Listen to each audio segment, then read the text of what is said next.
સીતારામ બધાને કેમ છે બધાને હું પહેલી વાર બ્લોગ ઉતારું છું ભૂલ શકતા તો માફ કરી દેજો હાલો ચલો અમે રસોઈ કરી છીએ હવે જો અમે લોટ મેં બાંધી લીધો છે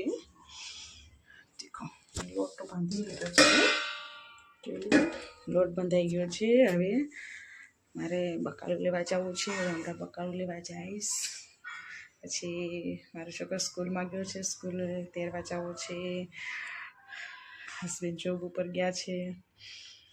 એટલે કેટલું કામ છે મારે ઘણું કામ છે બધું જો હું બકાલું લઈ આવી છું બકાલામાં શું લીધું છે પાલક લીધું છે ચીકુ લીધા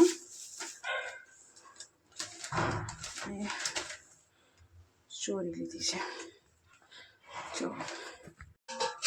આજે બનાવશું ચોરીનું શાક મને ભાવે પણ અમારા સાજનને ન ભાવે સાજન એટલે મારા હસબન્ડનું નામ સાજન છે એની ન ભાવે હલાવી લેશે બીજું કે ઓપ્શન તો છે નહીં બનાવવાનું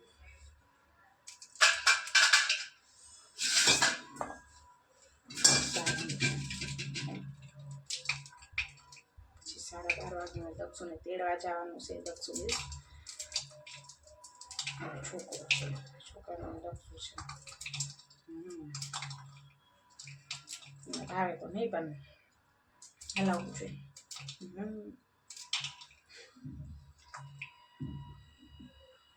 બધી બ્લોક ઉતારતી નથી પહેલી વાર ઉતારવું પણ આવડે એવું જોજો બીજું શું હાલે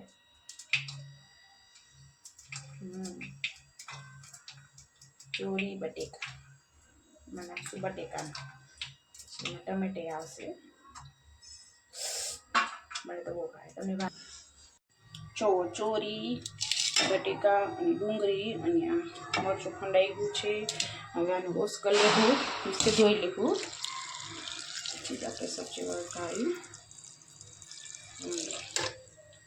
હવે રોટલી બનાવવાનું તૈયાર કરશું પણ હવે દક્ષુનો ટાઈમ 10 મિનિટની વાર છે 10 મિનિટમાં રોટલી આપણે નહીં બને એટલે હે ને ઘરે કાઢ બેસશું અને પછી દક્ષુને તેડવા જઈશું મારી રાહ જોતો એ મારો છોકરો તઈ પછી 1-1.5 થશે એટલે સાજન આવી જશે પછી એને જમવાનું દઈશ એટલે મારી રસોઈ થઈ ગઈ ગરમી તો બહુ થઈ છે હાથ ગરમી છે ઉનાળો આવી ગયો ને એટલે હવે મમ્મી દક્ષુ એના પપ્પાની રાહ જોઈ કે દક્ષુ પપ્પાની રાહ જોઈશે ને એને તો લસરપટ્ટી જ ખાવી હોય અમારે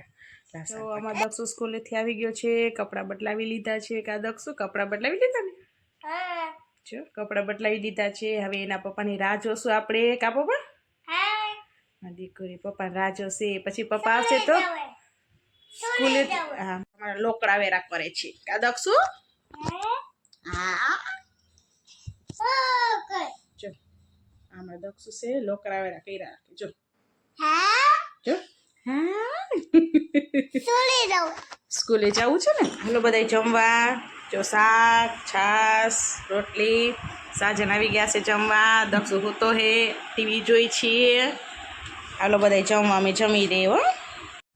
હાલો અમે રાતના નવરા થઈ ગયા છીએ જમીને હવે સુવાની તૈયારી કરીએ છીએ બાય ગુડ નાઇટ દક્ષુભાઈ કહી દે ગુડ નાઇટ અહીંયા આવતો રે દક્ષુભાઈ કહી દે ગુડ નાઇટ બાય બાય કે